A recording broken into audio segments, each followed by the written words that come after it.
Ada di situs Pertitaan Ngawonggo. Mohon maaf ini tulisannya terbalik kalau di layar kaca Mamang ya.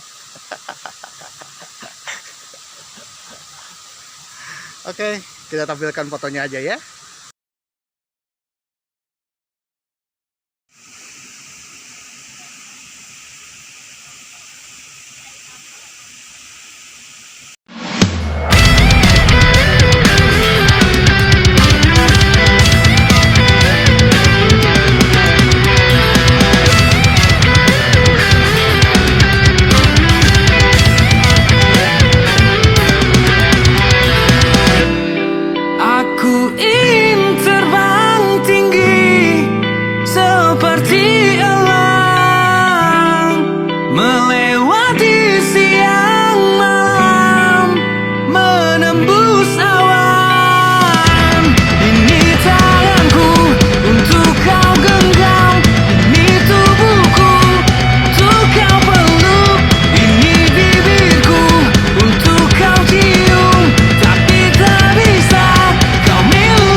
Mesinnya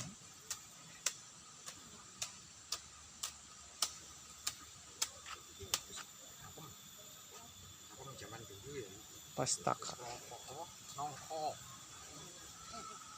Wah, apa? Ya, yo bisa lek rasa-rasa.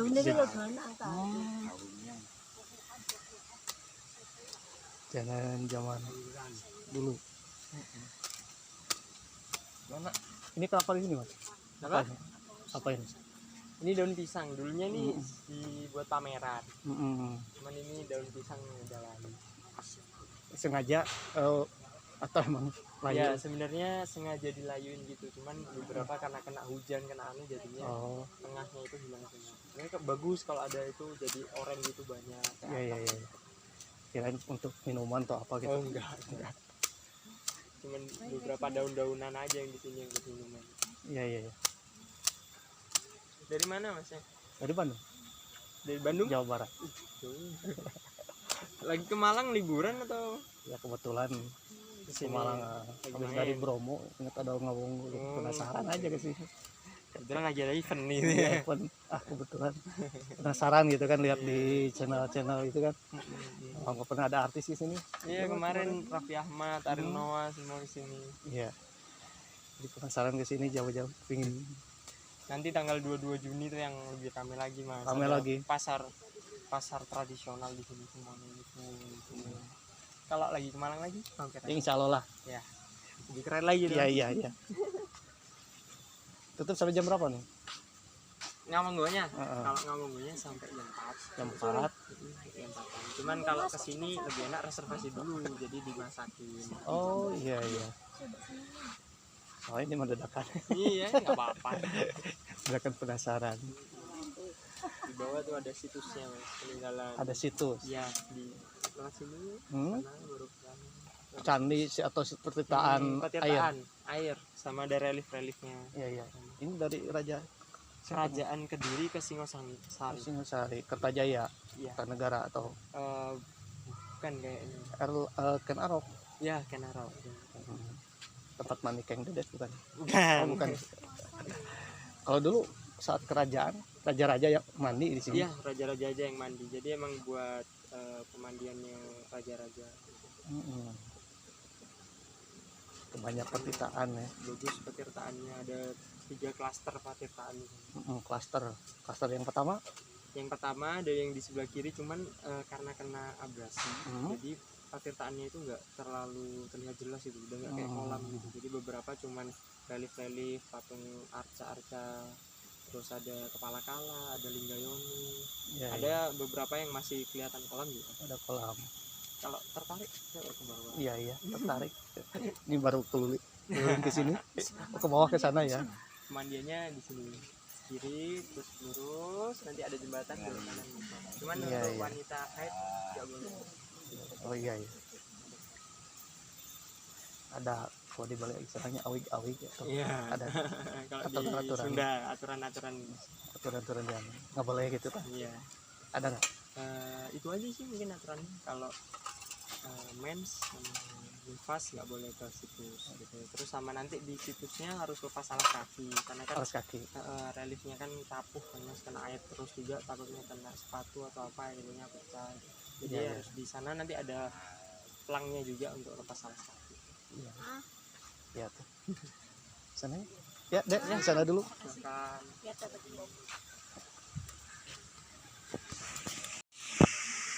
Oke guys, kita mau ke pertirtaan Ngawonggo. Memang pertirtaan itu dalam bahasa dalam bahasa Jawa, Jawinya adalah air ya. Air. Nah, salah satu keunikan nih pohon bambu. Yang namanya pohon bambu mau di Jawa Barat ke mau di mana ya, banyak sekali manfaatnya. Salah satunya adalah menghasilkan air, menyimpan air, dan bambunya itu bisa digunakan untuk pembangunan. Bahkan ada tunasnya disebut terbung ya, itu bisa dimasak juga, dan juga mencegah erosi, bencana alam, longsor. Oke guys, jadi inilah pertirtaannya. Kita akan ke sana dulu. Ya, sebelum ke sana baca dulu aturannya. Karena setiap tempat, setiap daerah itu punya adat yang harus ya dimanapun kaki berpijak di situlah langit dijunjung guys. Well, yuk jalan jembatan. Oke, kita foto-foto sini guys. Jadi untuk melestarikan sebuah tempat sejarah ya harus dibarengi juga dengan wisata apa namanya ya, tempat wisata ya yang menyenangkan. Ini ada peritaan dibuat di ya bentuknya desa adat ya, dengan konsep wisata yang menyenangkan. Ada kegiatan-kegiatan memasak ya, insya Allah selain tempat wisata menambah destinasi dan juga salah satunya mengenalkan tentang sejarah itu sendiri.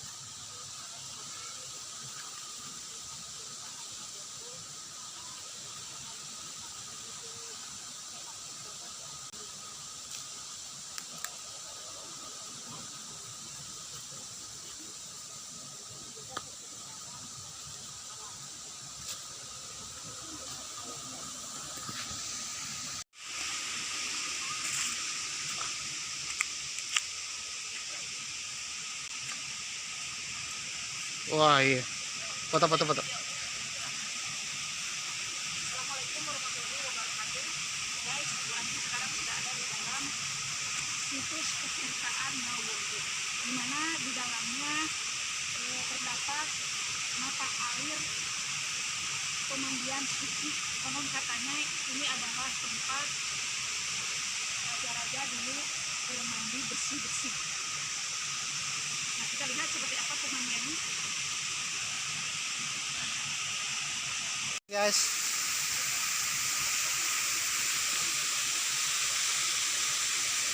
tempat percitaan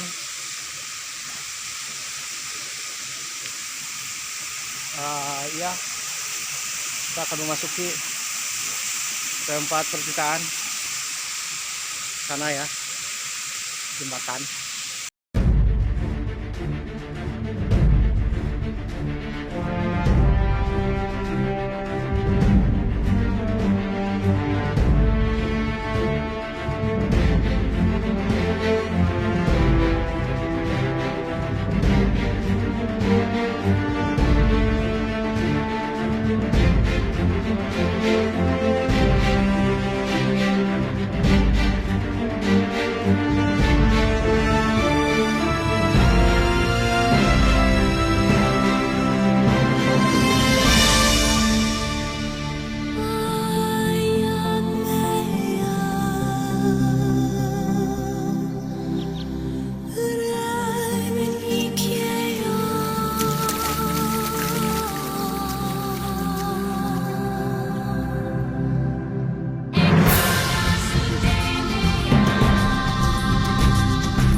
Bismillahirrahmanirrahim. Assalamualaikum warahmatullahi wabarakatuh. Om Swastiastu, Namo Buddhaya, salam kebajikan.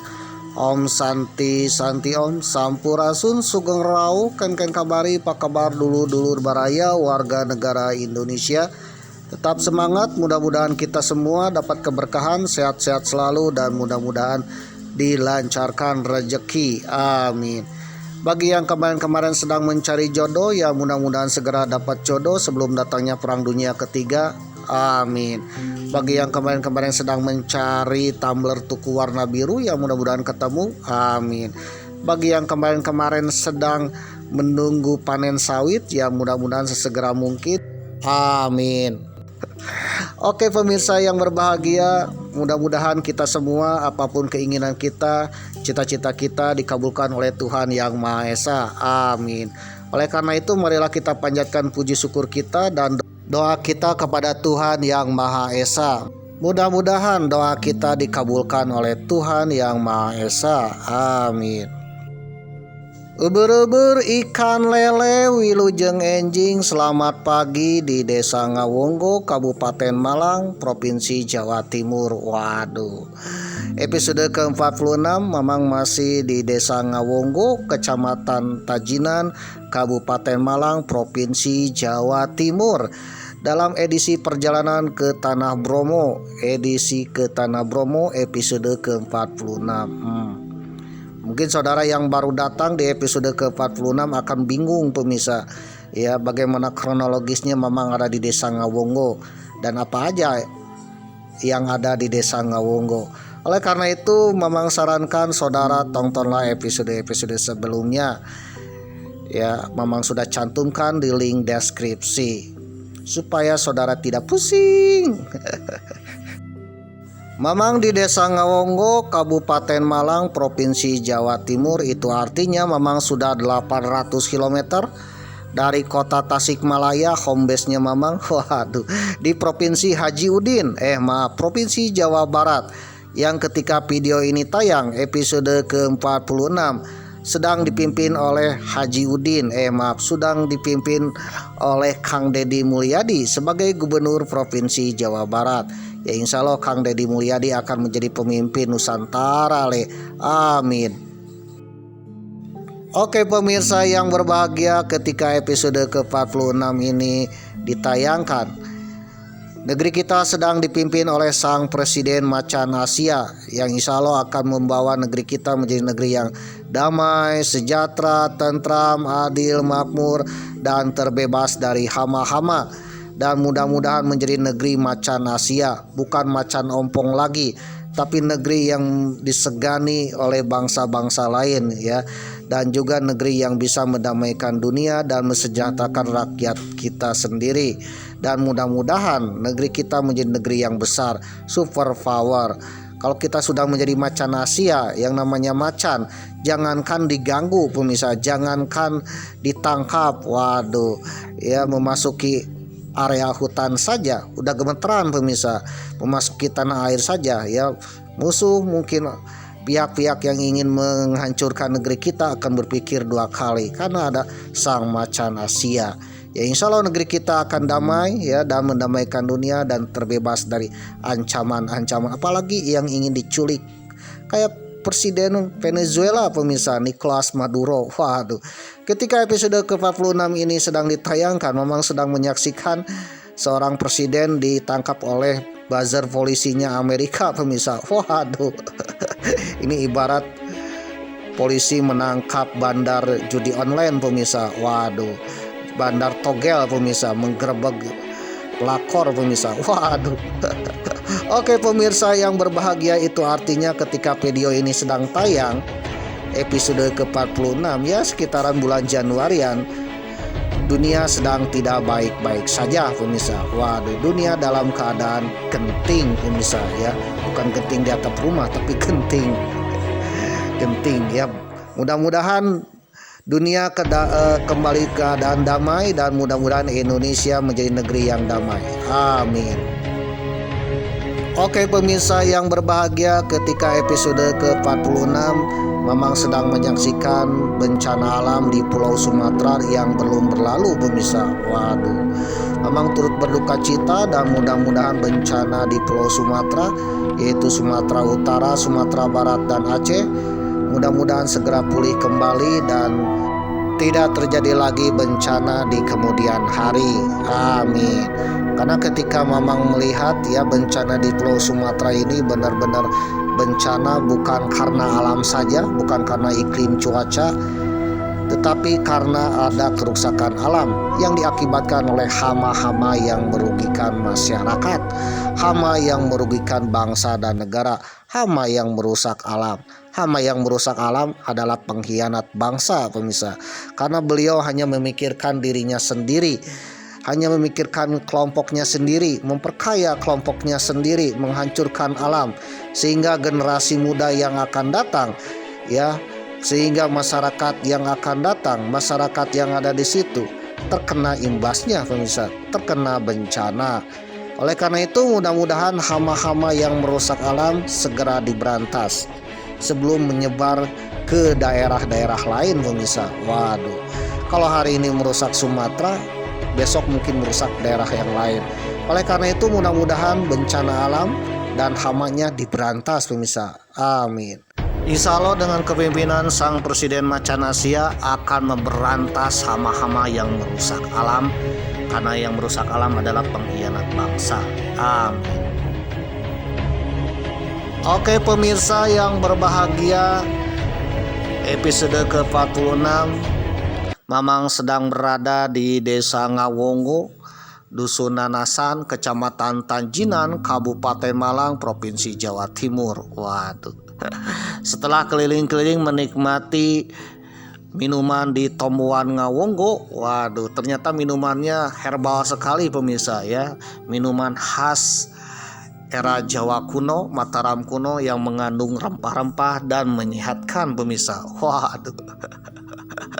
Dan Mamang pun akan menunggu MBG pemirsa ya, makan bergizi gratis ya. Aduh. MBG khas Ngawonggo ya. Kenapa MBG? Ya memang gratis makanan di sini. Meskipun gratis, ada kotak ASI atau kenceleng ya, kencelengnya seikhlasnya. Tapi ingatlah kalau makanannya banyak, masa iya kencelengnya cuma 2.000. Waduh. Jadi katanya makanannya akan segera dibuka sekitar pukul 11 atau 12. Nah sekarang pukul 10. Wah, jadi ada 1 jam lagi pemirsa. Waduh. Karena sedang dimasak pemirsa. Ada pengunjung yang datang ke sini menikmati alam Desa Ngawonggo dengan tomboan Ngawonggonya atau tomboan itu kedainya dan juga pancuran Tirta Ngawonggonya. Waduh. Nah untuk saudara-saudara yang punya keluarga, bawalah ke sini supaya anak cucu cicit kita, waduh, supaya anak kita mengenal yang namanya budaya ya. Karena di sini akan disuguhkan wisata ala budaya Jawa kuno pemirsa. Saudara bisa merasakan menjadi orang Jawa kuno, menjadi orang Jawa kuno ya. Waduh, merasakan aktivitasnya dan mencicipi makanannya. Tenang saja ya bagi saudara yang datang, tiketnya berapa seikhlasnya pemirsa. Karena nanti setelah makan minum keliling-keliling mau pulang ada kotak ASI ya, seikhlasnya ya. Oke pemirsa yang berbahagia, ternyata ketika Mamang kesini penuh sekali dan ramai sekali. Ada banyak kalangan, ada dari mahasiswa, dari ibu-ibu PKK, ibu-ibu senam, dari penggoes antar Jawa. Waduh, banyak sekali sehingga hiruk pikuknya mirip-mirip pasar Jawa kuno. Waduh, pasar Jawa kuno era Mataram kuno. Waduh. Oke pemirsa yang berbahagia, karena MBG-nya masih lama, akhirnya Mamang pun akan pergi ke situs pertitaannya, air pancurannya yang bersejarah di Desa Ngawonggo atau situs pertitaan Ngawonggo ini. Nah dari Tomboan Ngawonggo atau kedainya Ngawonggo ke air mancurnya itu kurang lebih jaraknya sekitar 200 meter pemirsa. Namun konturnya seperti melintasi alam. Waduh. Akan melewati tebing-tebing dan sungai pemirsa. Waduh. Dan akan melewati hutan bambu yang rimbun. Waduh. dan juga hutan-hutan vegetasi yang lainnya, termasuk juga dengan persawahan dan perkebunan warga. Hutan bambu, hutan yang ada di Desa Ngawongo dan juga persawahannya dan juga sungainya ini memang teringat dengan Desa Penglipuran di Bali, pemirsa. Waduh, di mana suasananya di sini benar-benar kuno, klasik, pemirsa, Jawa kuno, termasuk jembatannya juga kuno. Waduh, bahkan kita akan melewati bambu, pemirsa. Nah, di Desa Ngawongo ini terkenal dengan bambunya tanah Jawa. Waduh. Oke, pemirsa yang berbahagia, ketika melewati hutan bambu, ternyata dengan adanya hutan-hutan bambu ini, itu artinya telah menjaga ekosistem alam, pemirsa. Waduh, dengan menjaga ekosistem alam itu artinya menjaga bumi kita. Dan Desa Ngawongo adalah salah satu desa yang menerapkan sistem ramah lingkungan dan melestarikan lingkungan. Desa Ngawongo dan situs pertitaan Ngawongo yang digali kembali ya, yang dikelola oleh akamsinya Bapak Yasin, itu sebenarnya telah menggali kembali kelestarian alam era-era zaman kuno, pemirsa. Zaman kuno, kenapa tidak ada bencana alam? Kenapa tidak ada kerusakan alam? Karena selalu menjaga alamnya dengan konsep Trihita Karana, pemirsa. Ternyata di Desa Ngawongo juga menggunakan konsep Trihita Karana. Apaan tuh Mang Trihita Karana? Memang sudah bahas ya di episode ke Bromo, episode ke 30 berapa? 32 dan juga episode ke Tanah Dewata tentang konsep Trihita Karana. Trihita Karana artinya bahwa yang namanya ibadah itu ya, yaitu hubungan antara kita dengan Tuhan, kita dengan sesama manusia, dan kita dengan lingkungan atau alam. Kalau kita melestarikan alam, itu artinya kita sama halnya ibadah kepada Tuhan Yang Maha Esa. Oleh karena itu, untuk menjaga kelangsungan hidup, kita harus menggunakan konsep Trihita Karana. Ternyata era-era Jawa kuno menggunakan konsep Trihita Karana, termasuk di Desa Ngawongo ini. Trihita Karana salah satunya konsep hubungan kita dengan alam, yaitu kita menjaga dan melestarikan alam, tidak merusak alam, tidak menghancurkan alam. Waduh. Jadi bagi saudara yang datang ke Desa Ngawongo ini, ke situs pertitaan Ngawongo, saudara akan disuguhkan selain makanan yang enak dan budaya Jawa kunonya, saudara akan merasakan alam Jawa kunonya. Waduh. Di mana di sini hanya desiran angin, air, dan juga tongeret, pemirsa. Waduh, tongeret itu serangga ya, krik krik krik. Waduh. Dan juga ternyata airnya jernih sekali, pemirsa. Waduh.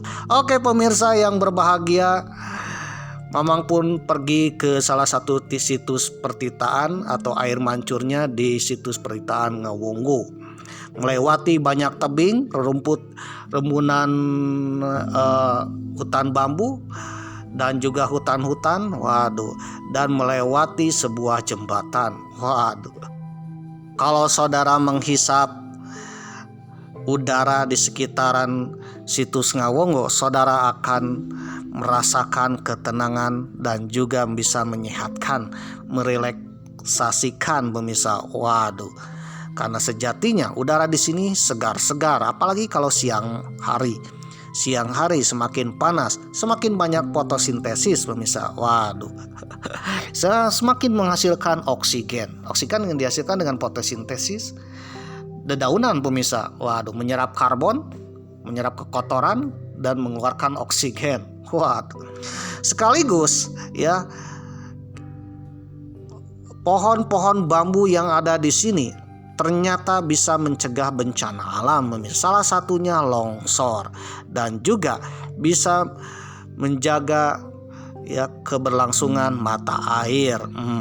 Jadi bambu itu unik ya, selain digunakan untuk bahan bangunan, untuk membuat saung, membuat bangunan, jembatan, ternyata pohon bambu itu yang pertama bisa menyimpan air, yang kedua menjaga tanah ya, supaya tanah tidak longsor. Memang ingat suatu daerah ada pohon bambu tidak terjadi longsor. Suatu ketika pohon bambunya ditebang, terjadi longsor pemirsa. Waduh. Oke pemirsa yang berbahagia, selain itu dengan adanya pohon bambu ternyata bisa menyerap udara dan angin kencang pemirsa.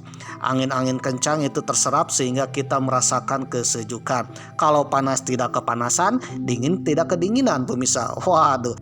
Sejuk seperti AC. Waduh. Oke pemirsa yang berbahagia, memang rimbunan pohon bambu ini selalu dikaitkan dengan film-film horor. Itulah film, padahal film adalah film pemirsa ya. Film-film horor yang dimana settingannya adalah banyaknya bangunan di bawah pohon bambu ya, terlihat serem di film horor. Padahal era zaman dulu rumah di bawah pohon bambu ya biasa aja pemirsa. Dimana ketika rumah di bawah pohon bambu konon katanya bisa berumur panjang pemirsa. Waduh. Dan bisa sehat bugar, bahkan harapan hidupnya lama pemirsa. Waduh. Karena mengandung oksigen dan suhu udara yang cocok untuk kehidupan. Jadi ada kemungkinan situs Ngawonggo ini memang situs klinik atau pusatnya kesehatan zaman Jawa kuno dulu pemirsa. Selain ada pancurannya, airnya, dan juga mungkin minuman khasnya, hal ini kenal dengan tomboan Ngawonggo, ditambah dengan alamnya termasuk pohon bambu ini. Waduh. Itu artinya disinilah pusat kesehatannya Jawa kuno pemirsa. Jadi saudara yang datang ke sini menikmati alamnya sambil menikmati makanannya, ketika pulang insya Allah saudara akan sehat bugar ya. Seperti kata Ngawonggo ya, segar dan bugar pemirsa, sehat walafiat, terbebas dari penyakit. Amin. Oke pemirsa yang berbahagia, situs Ngawonggo ini dibangun oleh seorang pahlawan Akamsi ya, dari kampung sini bernama Bapak Yasin dan para pemuda warganya untuk membangun situs Ngawonggo yang dahulu sudah terlupakan pemirsa. Memang sudah bahas ya di episode kemarin ya, scroll tentang sejarah dibangunnya situs Ngawonggo yang sempat terlupakan dan dibangun lagi oleh Bapak Yasin.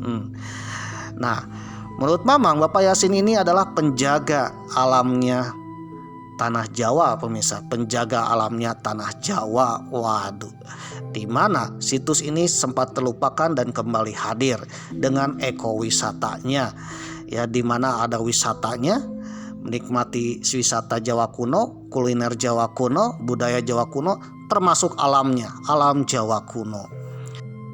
Kalau zaman dahulu, zaman era kerajaan Mataram kuno, kerajaan Kanjuruhan, kerajaan-kerajaan di Jawa, Singosari, Mojopahit, ada profesi khusus pemirsa yang menjaga alam, menjaga hutan untuk tetap lestari dan juga menghalau para musuhnya. Dan ingatlah, pada zaman dahulu orang yang menjaga alam itu bukan orang sembarangan pemirsa, bukan orang yang berpangkat dengan tulisan polisi kehutanan ya, polisi kehutanan, waduh, atau bakamla pemirsa, bukan ya, tetapi beliau ini adalah penjaga hutan ya, sekaligus kuncennya, sekaligus punya daya spiritual yang tinggi dan juga mempunyai wisik yang tinggi dan ilmu kanuragan yang tinggi pemirsa. Waduh. Jadi seorang penjaga hutan ini bukan seseorang yang biasa-biasa pemirsa. Waduh. Oke pemirsa yang berbahagia, sejak zaman dahulu ada yang dikenal dengan polisi hutan zaman era kerajaan kuno. Kali ini Mamang akan membahas ya, bagaimana sih ceritanya polisi kerajaan hutan, polisi hutan yang menjaga alam hutan pada era kerajaan Jawa kuno. Saudara penasaran ya, jangan skip, siapa tahu bermanfaat. Namun bagi saudara yang tak penasaran dengan channel episode ke-45, ya tinggal skip aja ya, simpel dengan Mamang. Apabila kepanjangan ya skip aja, potong aja lah, ambil yang penting-pentingnya saja pemirsa. Waduh. Oke pemirsa yang berbahagia, bagi saudara yang menonton sampai tamat, Mamang akan berdoa kepada Tuhan Yang Maha Esa ya, mudah-mudahan doa Mamang dikabulkan, yaitu saudara mudah-mudahan berumur panjang, sehat-sehat selalu, dan mudah-mudahan ditambahkan rejeki ya, menambah rejeki Dan mudah-mudahan salah satu keturunan saudara ada yang menjadi pemimpin di Nusantara. Dan mudah-mudahan menjadi orang terkaya termakmur di negeri ini. Amin. Mamang hanya berdoa untuk yang menonton sampai tamat episode ke-45. Selain itu bagi saudara yang tak menonton sampai tamat ya tinggal skip ya, karena kalau menonton sampai tamat dan saudara tak suka dengan channel Mamang, itu menghambur-hamburkan kuota internet pemirsa. Karena kuota internet saudara tak tercover dana antara, tak tercover dana desa, apalagi meminta LPG ke Mamang. Wah aduh. Mamang aja kan mencari wifi gratis ya.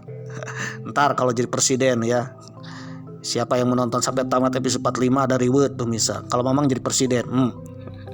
Oleh karena itu bagi saudara yang tak suka tinggal simple, tinggal skip aja. Selain itu Mamang pun berbicara bukan omong-omong ya, bukan omong kosong, sesuai dengan literatur dan sumber yang Mamang dapatkan. Oleh karena itu bagi saudara yang punya pendapat sendiri, kita sharing-sharing di kolom komentar. Asal pendapat saudara tak berbau-bau Mossad, tak berbau-bau company, apalagi bikin keonaran ya, apalagi bikin kericuhan. Waduh, mohon maaf aja ya apabila ada komentar yang agak lain yang bikin keonaran, yang menurut Mamang itu bikin keonaran. Mamang sebagai diktator, waduh, akan skip ya, karena channel ini channel penuh perdamaian ya, bukan channel yang bikin keonaran. Dilansir dari historia.id dengan judul artikel para penjaga hutan zaman kuno, hutan rawan kebakaran, penjaga hutan pun ditunjuk di desa-desa yang wilayahnya berhutan. Ditulis oleh Risa Herdahita Putri, edisi 27 September 2019. Sebuah pengumuman ditujukan kepada Pacatanda yang berkuasa di Tulen. Tulen ini salah satu wilayah di Malang. Dan pejabat lainnya seperti Wedana, Juru, dan Buyut. Seruan juga ditujukan kepada penduduk di sebelah timur Gunung Kawi, baik yang berada di timur maupun di barat Sungai Berantas. Pengumuman itu sehubungan dengan kedudukan warga Katiden yang meliputi 11 desa. Oleh karena itu, mereka menjaga alang-alang atau hangrasak, halang-halang di Gunung Lezar. Gunung Lezar ini dekat dengan ke Gunung Bromo pemirsa. Mereka dibebaskan dari segala macam pajak, dibebaskan dari jalang Palawang, teker, turun, demikian pula tahil dan segala macam titisara dibebaskan. Nah, jalan Palawang, teker, turun, dan tahil merupakan salah satu istilah perpajakan era zaman Jawa kuno pemirsa. Kalau sekarang mungkin PPN, PKB ya, PBB, pajak bumi bangunan, pajak kendaraan bermotor, waduh, pajak penghasilan. Berdasarkan Prasasti Katiden 2 bahwa orang-orang tersebut dibebaskan dari pajak, bahkan orang yang di tempat tinggal tersebut dibebaskan untuk pajak, karena orang-orang itu adalah orang istimewa, yaitu menjaga hutan pemirsa. Dari prasasti itu, kata sejarawan Universitas Negeri Malang Bapak Dwi Cahyono, penduduk di wilayah satuan desa atau dalam bahasa dulu namanya Wisaya Pumpunan, di mana dalam prasasti Katiden tersebut ya dijelaskan bahwa wilayah-wilayah desa tersebut mendapat anugerah, yaitu yang pertama pembebasan pajak, beragam pajak atau dalam bahasa dulu namanya upeti pemirsa. Lalu yang kedua, boleh melakukan perburuan di dalam hutan khusus bagi warga tersebut. Waduh, bukan bagi orang lain, apalagi pembalak liar pemirsa. Waduh, atau pemburu liar pemirsa. Waduh. Yang ketiga, mengkonsumsi tanaman yang ada di dalam hutan tersebut. Lalu yang keempat, pemanfaatan kayu gaten atau telur penyu kalau di pinggir laut. Mereka diberikan hadiah itu lantaran berjasa menjaga hutan.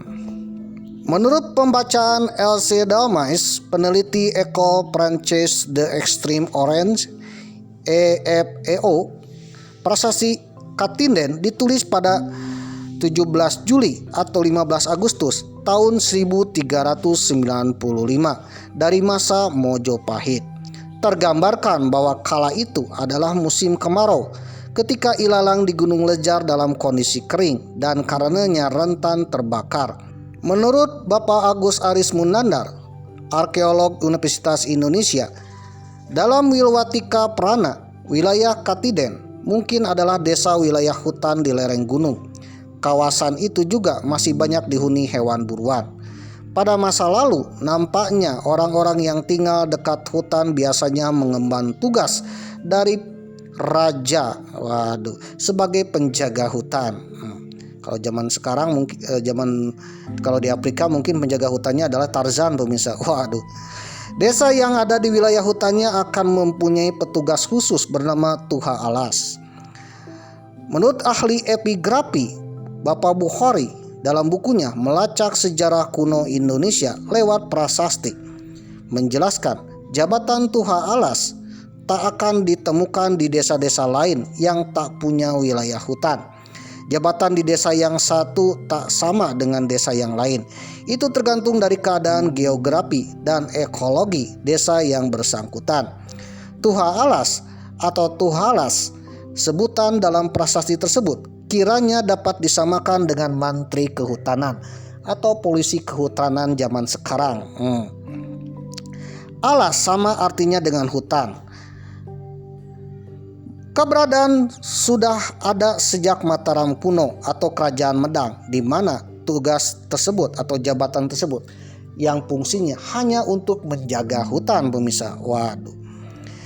Di antaranya disebutkan dalam prasasti dari masa pemerintahan Rakai Kayuwangi 856 sampai 883 Masehi dan Rakai Watukura Diah Balitung 901 sampai 910 Masehi yang menyebutkan macam-macam jabatan pejabat desa era Mataram kuno. Contohnya berdasarkan prasasti Mulak yang diterbitkan 878 Masehi, terdapat jabatan Tuha Alas atau pengawas kehutanan yang dijabat oleh perempuan. Dijabat perempuan ya. Pejabat tersebut bernama Si Amwari, ibu dari Hari. Lalu sejumlah prasasti lain yang Rakai Kayuwangi keluarkan seperti prasasti Tunahan 873 Masehi, Jurungan 876 Masehi, Haliwangbang 877 Masehi, Mamali 878 Masehi, Kuak 1 879 Masehi dan Taragal 880 Masehi. Selain disebutkan Tuha Alas atau Tuhalas, pengawas hutan pada masa itu disebut pula dengan istilah Katuha Alasan. Pejabat kehutanan juga masih ada pada masa pemerintahan Raja Diah Balitung. Namun istilah pasuk alas yang secara harfiah berarti pagar atau batas hutan disebut dalam prasasti Barsahan 908 Masehi dan prasasti Kaladi 909 Masehi. Prasasti Kaladi menyebutkan pejabat pasuk alas atau salah satu Manggilala Drawaya Haji. Mereka adalah abdi dalam kerajaan yang hidupnya digaji oleh pemerintah yang tujuannya sebagai penjaga hutan atau mungkin zaman sekarang dikenal dengan kuncen hutan, pemirsa. Dengan adanya petugas khusus, nampaknya kalau pada masa lalu perburuan dan pemanfaatan hasil hutan telah diatur ketat oleh penguasa, mereka harus memiliki izin khusus. Hal itu yang terlihat dari isi prasasti Katiden 1 yang kemudian ditegaskan ulang pada prasasti Katiden 2. Sebagaimana disebutkan dalam prasasti itu, penduduk Katiden diberikan izin untuk berburu segala jenis hewan dan mengumpulkan makanan dari segala jenis tumbuhan di hutan tersebut hanya untuk penduduk tersebut.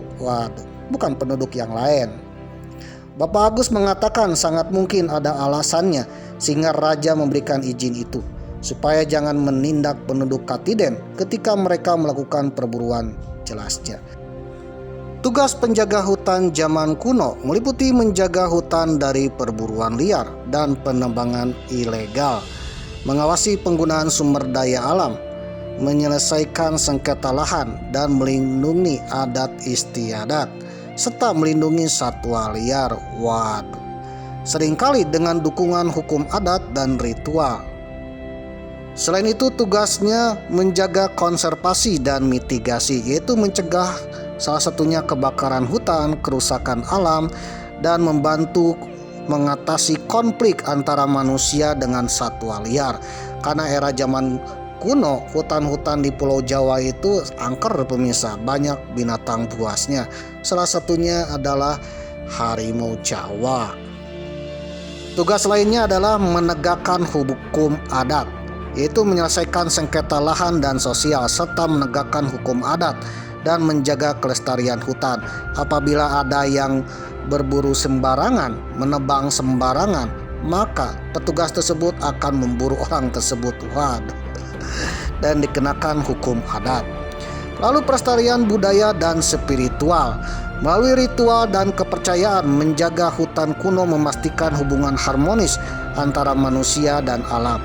Karena era-era zaman Jawa kuno dulu ya mengenal istilah filosofi Trihita Karana atau misal hubungan antara manusia dengan Tuhan, yaitu beribadah, hubungan manusia dengan manusia saling harmoni, rukun, manusia dengan alam, yaitu menjaga kelestarian alam.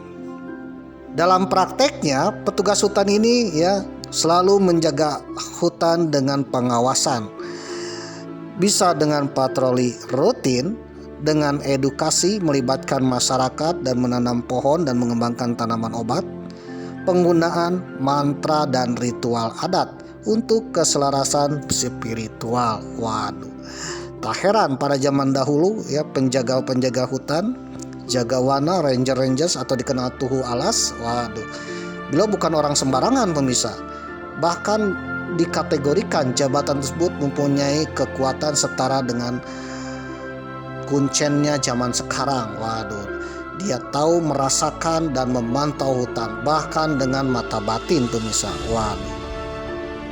Oke pemirsa yang berbahagia, mungkin saudara akan bertanya kenapa kerajaan zaman kuno, kerajaan Jawa kuno selalu memandang hutan untuk dijaga dan dilestarikan. Waduh. Kerajaan Jawa kuno memandang hutan bukan sekedar sumber daya alam, bukan untuk dieksploitasi, apalagi ditanam sawit. Waduh. Tetapi sebagai entitas penting yang perlu dijaga dan harus dijaga karena alasan ekologis, spiritual, dan sosial ekonomi. Yang pertama, alasan-alasan kenapa Jawa kuno menjaga hutan. Yang pertama, pentingnya ekologis dan pertanian.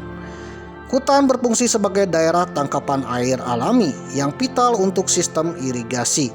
Kerajaan agraris seperti Mataram kuno sangat bergantung pada stabilitas pasokan air untuk pertanian padi, sehingga menjaga hutan atau hulunya sangat penting untuk mencegah kekeringan atau banjir yang dapat merusak panen atau longsor yang merusak panen. Waduh. Jadi zaman dulu terpikirkan jangan sampai ketika menjelang panen tiba-tiba longsor dengan banjir bandang plus dengan gelondongan kayu pemirsa. Oleh karena itu hutan sejak zaman dulu Jawa kuno selalu dijaga. Yang kedua, karena alasan kepercayaan, spiritual, dan keagamaan. Dalam kosmologi Jawa kuno dipengaruhi oleh Hindu Buddha, di mana dalam kepercayaannya ada harmoni antara alam dan manusia atau dikenal dengan Trihita Karana, di mana melestarikan alam bagian dari ibadah pemirsa, bagian dari kehidupan spiritual orang Jawa kuno. Oleh karena itu menjaga dan melestarikan alam sama menjaga kehidupan. Yang ketiga, sebagai sumber daya material dan ekonomi, yaitu menyediakan sumber daya penting seperti kayu untuk konstruksi bangunan, lalu bahan makanan, obat-obatan, dan hasil hutan lainnya yang penting untuk ekonomi sebuah kerajaan. Pengelolaan yang hati-hati memastikan keberlanjutan pasokan ini. Itu artinya bahwa hutan adalah pemasok kekayaan sebuah negara, kerajaan. Yang terakhir, sebagai simbolisme politik dan perlindungan. Hutan lebat di sekitar pusat kerajaan terkadang sebagai fungsi benteng alami keberlangsungan sebuah kerajaan, dan salah satunya juga untuk menjaga benteng-benteng alami dari musuh-musuh dari kerajaan yang lain, dari binatang liar, bahkan dari bencana alam. Bahkan ada istilah, siapa yang ingin berumur panjang, Siapa yang ingin kerajaannya berumur panjang, salah satunya adalah menjaga hutan. Hutan yang rusak, maka kehidupan manusia tak akan lama pemirsa. Banyak bencana alam. Waduh.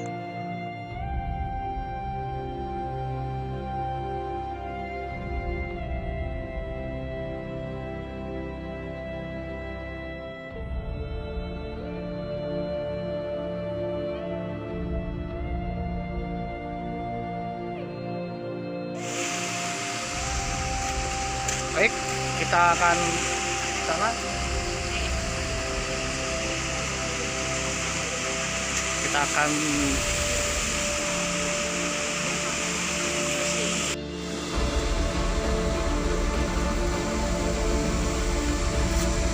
oke guys. Nah ini